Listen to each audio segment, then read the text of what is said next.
नहीं होगा।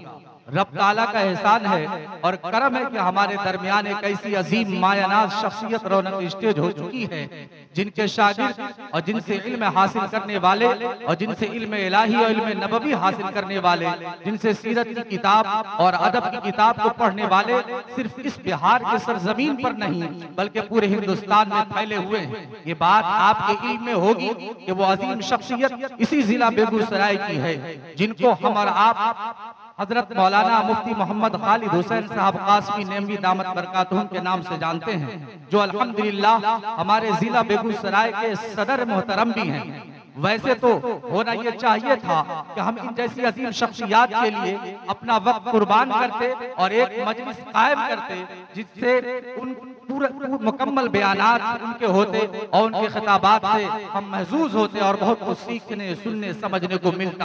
अल्लाह ने हजरत के अंदर वो खूबी वो सलाहियत अता फरमाई है कि जब बंदे मोमिन इनकी बातों को तवज्जो से, इत्मीनान से, सुकून से पूरे तौर पर तवज्जो के साथ सुनता है तो कुछ न कुछ लेकर के जाता है।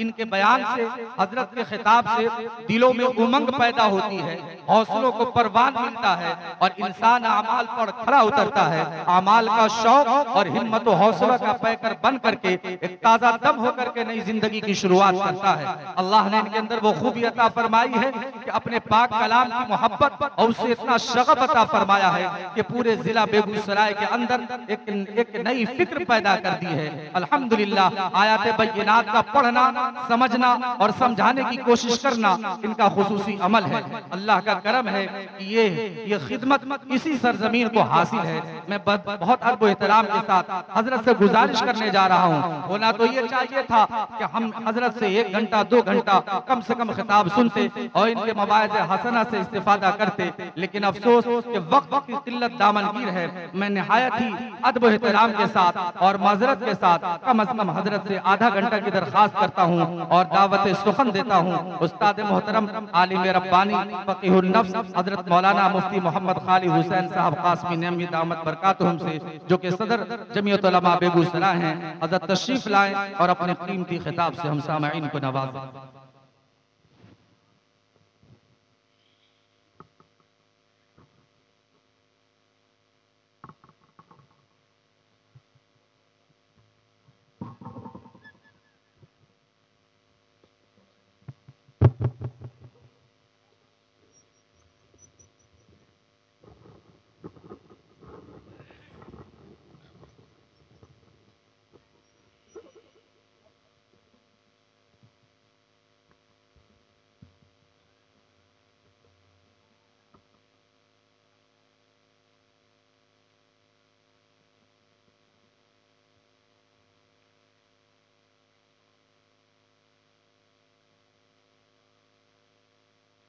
बिस्मिल्लाहिर्रहमानिर्रहीम।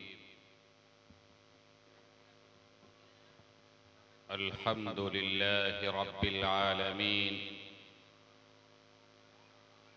वस्सलातु वस्सलामु अला सय्यिदिना मुहम्मद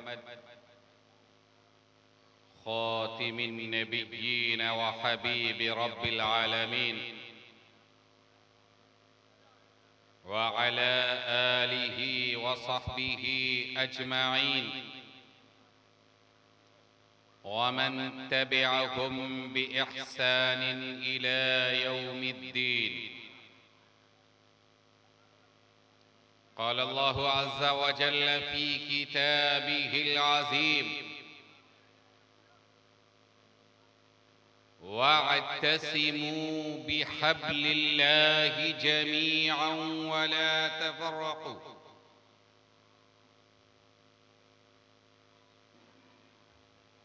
वक़ाल अन्नबिय्यु सल्लल्लाहु अलैहि वसल्लम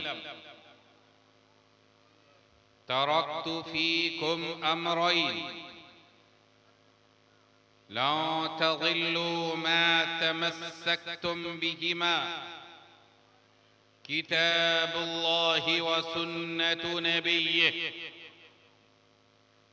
व अन सय्यिदिना उस्मान रज़ियल्लाहु तआला अन्हु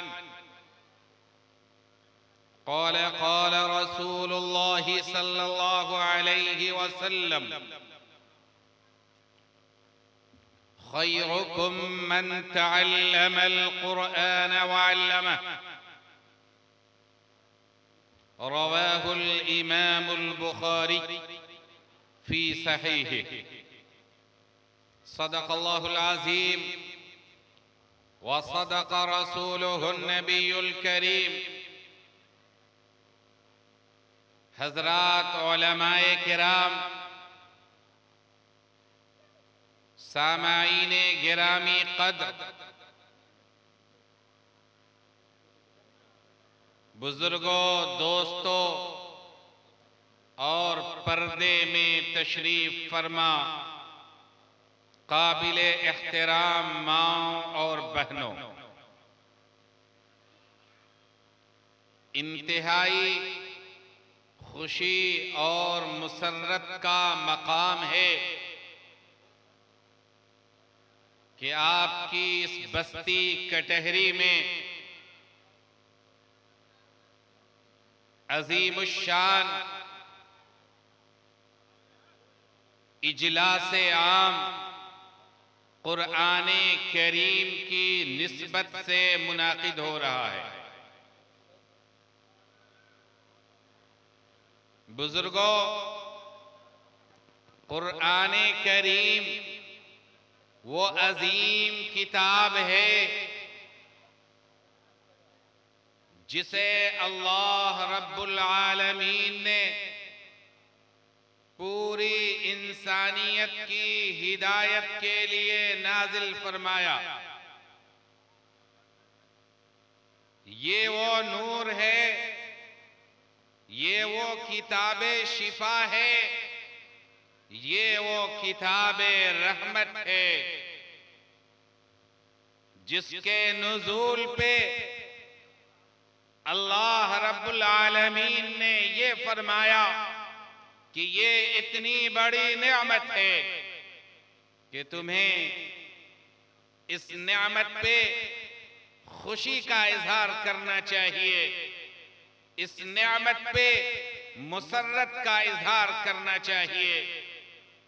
इसलिए कि ये किताब अल्लाह का कलाम है और ओरिजिनल शक्ल में जैसा अल्लाह रब्बुल आलमीन ने नाजिल किया था, सरवरे कायनात मदनी आका जनाबे मुहम्मदुर रसूलुल्लाह सल्लल्लाहु अलैहि वसल्लम के क़ल्बे अत्हर पे उसी ओरिजिनल शक्ल में ये कुरान करीम आज हमारे और आपके सामने मौजूद है। उसमें कोई तब्दीली नहीं आई, उसमें किसी एक जुमले की, किसी एक लफ्ज की भी कोई तब्दीली आज तक नहीं हो सकी है और क़यामत तक भी इसमें जर्रा बराबर तब्दीली नहीं हो सकती। मेरे भाइयों, ऐसा क्यों हुआ? एक चीज इस कायनात में अपनी ओरिजिनलिटी के साथ, अपनी प्योरिटी के साथ, अपनी असल शनाख्त के साथ रद्दो बदल के बगैर क्यों महफूज रह गई? इस कायनात का निजाम है कि जो भी चीज आती है वो पुरानी हो जाती है, जमाना गुजरने के बाद उसकी अहमियत कम हो जाती है, उस पे धूल ढककर पड़ते हैं, उसकी बुनियादें कमजोर हो जाती हैं, उसकी दीवारें कमजोर हो जाती हैं, उसकी शाखें कमजोर हो जाती हैं। मेरे भाई, इस दुनिया में जितनी भी चीजें हैं उसके साथ यही मामला है, लेकिन इसको, इस मामले में इस्तिस्ना अगर हासिल है तो वो कुरान करीम को हासिल है। ऐसा क्यों हुआ? इसलिए हुआ कि अल्लाह रब्बुल आलमीन ने इस किताबे हिदायत की हिफाजत का वादा खुद फरमाया। आप गौर फरमाइए, अल्लाह ताला ने कुरान करीम में इरशाद फरमाया, इन्ना नहनु नज़्ज़लना ज़िक्र व इन्ना लहू लहाफ़िज़ून। उलमाए किराम तशरीफ रखते हैं इस मजलिस में, इन्हें मालूम है कि इन्ना से जब कोई बात शुरू होती है तो उस बात में कितनी वजन होती, उस बात में कितनी पुख्तगी होती। अल्लाह ताला ने फरमाया इन्ना, बेशक, बिलाशुबा, यकीनन, हकीकतन हमने ही इस जिक्र को नाजिल भी किया। व इन्ना लहू लहाफिज़ून। पहला तो था इन्ना नहनु नज़्ज़लना ज़िक्र, यकीनन हमने इस जिक्र को नाजिल किया, उतारा। और आगे तीन ताकीद, व इन्ना, और यकीनन हम ही, लहू, अलबत्ता उसकी, लहाफिज़ून, अलबत्ता हिफाजत करने वाले। आप कुरान करीम के इस उसलूब पे गौर फरमाइए। ये हिफाजत, ये ओरिजिनलिटी, ये प्योरिटी, ये 100% नहीं, बल्कि अगर उससे आगे फीसद का हो तो उससे भी ज्यादा इसके अंदर ओरिजिनलिटी है। किसी जुमले पे, किसी हर्फ पे, बल्कि उलमा ने तो लिखा है कि जिस तरीके से हमारे आका ने लिखवाया कातिबीन वही से बेआईनी ही उसी तरह महफूज है। अब आप देखिए, हम में से कई लोग होंगे इस मजलिस में जिनका नाम अब्दुल रहमान होगा। है कोई अब्दुल रहमान नाम का आदमी यहाँ पर? अगर है तो जरा हाथ उठाए। अब्दुल रहमान, अच्छा, बाउर रहमान, अब्दुल रहमान, उबैदुल रहमान, ये नाम होता है। उस नाम को हम जब लिखते